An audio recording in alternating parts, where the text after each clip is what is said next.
দেখছি ওখানে মানে আমি রাস্তা দিয়ে যখন নামছি গাড়ি থেকে তখন আমি দেখছি মানে শুনতে পাচ্ছি তাদের কাছে যে গলায় ফাঁস দিচ্ছে, কিন্তু আমাকে তো বললেনই না যে গলায় ফাঁস দিচ্ছে আগে, তাহলে তো আমি যেতামই না।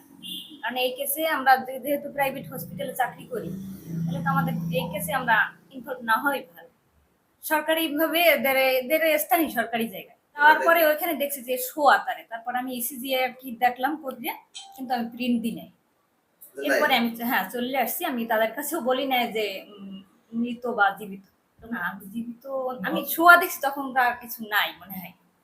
ইসিজি করার পরে আমরা তো দেখি যে ইসিজি করলে সাধারণত হার্টবিট দেখা যায়, মানে ওইখানে কিছু পাইনি। আমি তারপরে প্রিন্ট দেই নাই না, পালস আসে না। না সে বলেও না যে তাদের কাছে আমি তাদের কাছে, কারণ আমাদের একজন সিস্টারের রাইট নাই যে সে বলছে সরকারি একজন হাসপাতালে নিয়ে যাও। পেশেন্ট মৃত বা জীবিত এটা বলার রাইট নেই। তখন ওই মেয়ের পাশে ওই শ্বশুর বাড়ির, কারণ মেয়ে তো পরের বাড়ি ছিল, স্বামীর বাড়ি ছিল, স্বামীর বাড়ির লোকজন ছিল, অনেক লোকজন ছিল, আমি তো আর তাদের চিনি না। আপনার কাছে মোবাইল ফোনটা আসছে কয়টা বাজে সময়? 7:30টার দিকে। আর আপনি ওইখানে পৌঁছেছেন কয়টা? এখান থেকে যাইতে 10 মিনিট সময়ের মতন লাগছে। 8টার আগেই পৌঁছেছেন? হ্যাঁ। বলি হলো তো যাই